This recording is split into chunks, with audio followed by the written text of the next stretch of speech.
Hello అండి, welcome to నా kitchen నా ఇష్టం. ఇవాళ నా ఇష్టంలో మీకు విప్ క్రీమ్ ఎలా తయారు చేసుకోవాలో చూపించేస్తానండి.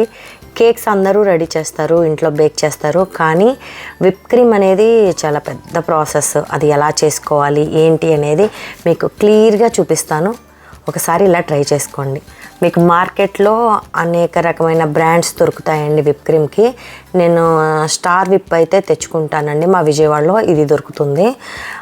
చాలా చాలా బాగుంటుందండి. దీంట్లో ఎక్కువ స్వీట్ ఉండదు, చక్కగా మైల్డ్ స్వీటే ఉంటుంది కాబట్టి మంచిగా అనిపిస్తుంది. అందుకని నేను దీన్ని తెచ్చుకొని డీప్ ఫ్రీజ్లో అయితే స్టోర్ చేసి పెట్టుకుంటానండి.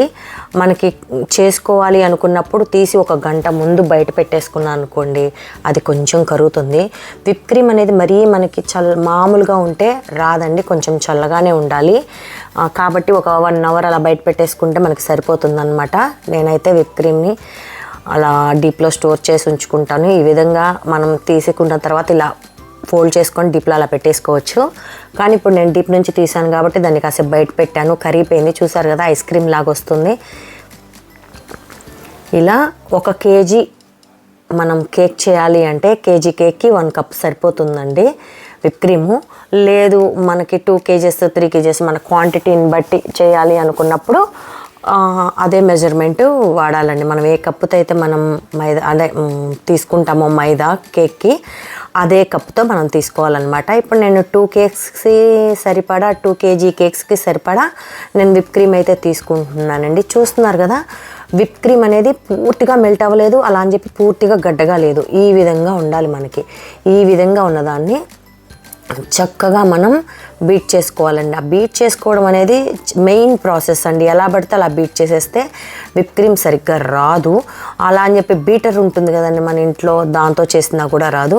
ఇలా మిషన్ తీసుకొని మిషన్తోనే బీట్ చేసుకోవాలండి, బీటర్తోనే బీట్ చేసుకోవాలి. విస్కర్తో కానీ లేదంటే మిక్సీలో కానీ వేస్తే మనకి విప్ క్రీమ్ అనేది రాదండి చక్కగా ఇంత ఫోమ్ లాగా ఇలాగా.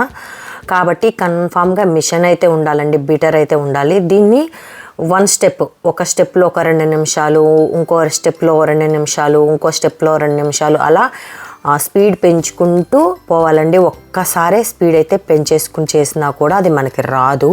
ఇది ఒకటి గుర్తుపెట్టుకోవాలండి. విప్ క్రీమ్ చేసాము, మా వల్ల కాలేదు, సరిగ్గా రాలేదు అనుకుంటారు కదా, ఇందులో చిన్న చిన్న మిస్టేక్స్ చేయకుండా స్టెప్ బై స్టెప్ చేసుకుంటూ వస్తే చాలా అంటే చాలా నీట్గా వస్తుందండి. కొంచెం ఓపిక్గా చేసుకోవాలండి. మనకి గబగబా అవ్వాలి అంటే అవ్వదు. చూస్తున్నారు కదా, నేను స్టెప్ బై స్టెప్ అలా పెంచుకుంటూ వెళ్ళానండి విప్ క్రీమ్కి.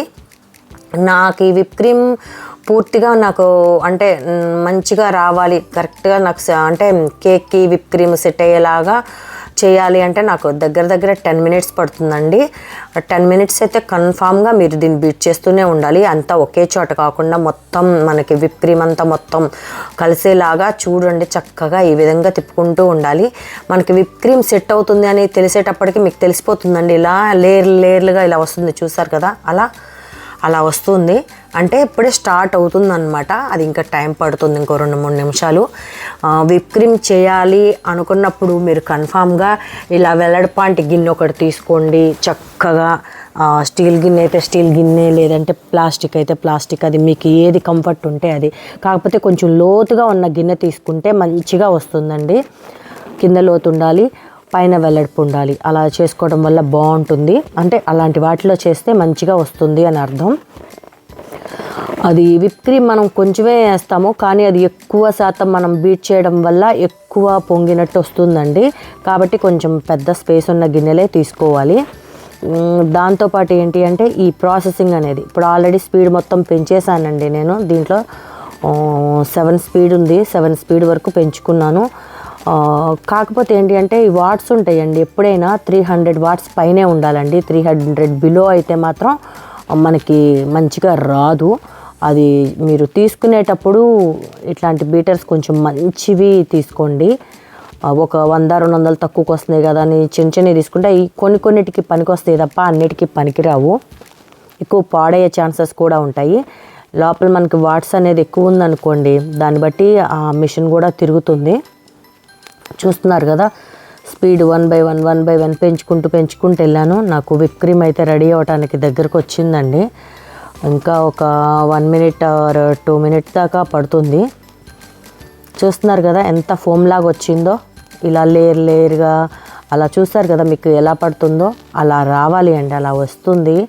మీకు చిన్న టిప్ ఏంటి అంటే విప్ క్రీమ్ రెడీ అయింది అనడానికి ఒకటేనండి, చక్కగా బీటర్ని స్లోగా ఆపుకొని, అది ఆపేటప్పుడు కూడా జాగ్రత్త అండి, పైకి తీసి ఆపితే మొత్తం స్ప్రెడ్ అవుతుంది. లోపల ఉండగానే మిషన్ ఆఫ్ చేసుకొని తర్వాత పైకి తీసుకోండి. దాన్ని తీసుకున్న తర్వాత మనం ఏదైతే విప్ క్రీమ్ తయారు చేసామో దాన్ని రివర్స్ బోర్లించండి, అంటే పైకి లేపి ఇట్లా తిప్పండి. విప్ క్రీమ్ చూసారు కదా, ఇట్లా కిందకి పడకుండా ఉంది అంటే మనకి విప్ క్రీమ్ రెడీ అయిపోయినట్టే. చూపించాను చూసారా, గిన్నెని రివర్స్ చేసినప్పుడు దానికి స్టిక్ అయి ఉంటుందండి, దానికి స్టిక్ అయి ఉంది అంటే విప్ క్రీమ్ మనకి రెడీ అయిపోయినట్టే. చూస్తున్నారు కదా, నేను వేసిన 2 కప్పులకి ఎంత విప్ క్రీమ్ అయితే వచ్చిందో. అంటే ఏదో వచ్చేసింది కదా అని చెప్పేసి అనుకోవడం కాదండి, దీన్ని ఒక ప్రాసెస్లో అయితే తిప్పాలి. చూస్తున్నారు కదా, ఇప్పుడు దీన్ని నేను 2 భాగాలు చేసుకుంటున్నానండి. అంటే మీ ఇష్టం, ఏదన్నా కలర్ కలుపుకోవాలంటే కలుపుకోవచ్చు, లేదు అంటే ప్లెయిన్గా అయినా సరే మనం ఉంచుకోవచ్చు అనమాట. కాకపోతే నేను పైనాపిల్ అలా వేరే స్ట్రాబెర్రీ ఫ్లేవర్, చాక్లెట్ ఫ్లేవర్ ఏదన్నా కావాలి అంటే ఒక దాంట్లో కలుపుకోవడానికి, ఒకటి లోపల రాయడానికి వైట్ కలరే ఉంచుకుంటాను.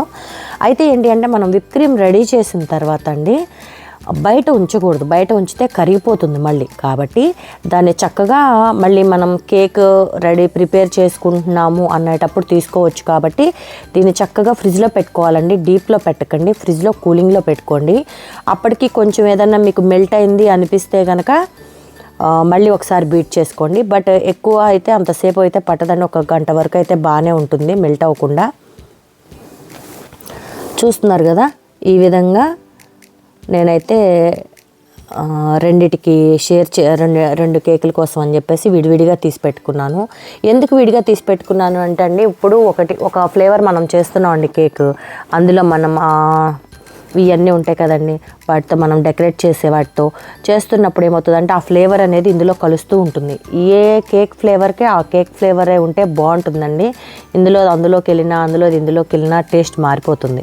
అందుకని ముందుగానే మనం సపరేట్ చేసి పక్కన పెట్టుకున్నాం అనుకోండి, చేసుకోవటం చాలా ఈజీగా ఉంటుందన్నమాట. ఒక దాంట్లో నేను ఫుడ్ కలరు ఎల్లో కలర్ వేసుకున్నానండి, లైట్ లెమన్ ఎల్లో కలర్. చాలా చాలా బాగుంది. ఎక్కువ వేయకుండా లైట్గా వేసుకొని చక్కగా చేసుకోవచ్చండి. చూస్తున్నారు కదా, ఫుడ్ కలర్స్ కూడా ఎక్కువ వాడతాం మంచిది కాదండి. అలా అని చెప్పి కలరిష్గా ఉన్నా కూడా అంత బాగోదు. చక్కగా నీట్గా క్లాసీగా ఉంటాయండి లైట్ కలర్ ఎప్పుడైనా. ఏమన్నా ఇంకొంచెం థిక్ కావాలంటే అదే కొంచెం వేసుకుంటే థిక్ కలర్ వచ్చేస్తుంది, థిక్ ఎల్లో కలర్. బట్ నాకు ఇట్లా లైట్గా ఉంటేనే ఇష్టం, చూడటానికి కూడా చాలా బాగుంటుంది. చూసారు కదా, అది టక్కమని పైకి తీసాం అనుకోండి చిందుతుంది. అందుకని లైట్గా ఇది చేసుకొని చూసారు కదా, విప్ క్రీమ్ అనేది వంచినా కూడా మీకు కింద పడట్లేదు అంటే ప్రిపేర్ అయిపోయినట్లు లెక్క. ఇప్పుడు ఈ రెండింటిని మనం చక్కగా ఫ్రిడ్జ్లో పెట్టేసుకున్నాం అనుకోండి, ఎప్పుడు కావాలంటే అప్పుడు వాడుకోవచ్చు. 1 గంటన్నర లోపు ఇలా అయితే విప్ క్రీమ్ నేను రెడీ చేసుకున్నాను. చాలా సింపుల్గా, మీరు కూడా చాలా సింపుల్గా చేసుకోవచ్చు అండి. కాకపోతే చేసే ప్రాసెస్ అనేది కొంచెం టైం పడుతుంది, ఓపిక్గా చేసుకోండి. విప్ క్రీమ్ చేయడం ఎలా ఏంటి అనేది చూపించాను, మీరు కూడా ఒకసారి ట్రై చేయండి. ఒక లైక్ ఇవ్వండి, ఒక కామెంట్ పెట్టండి.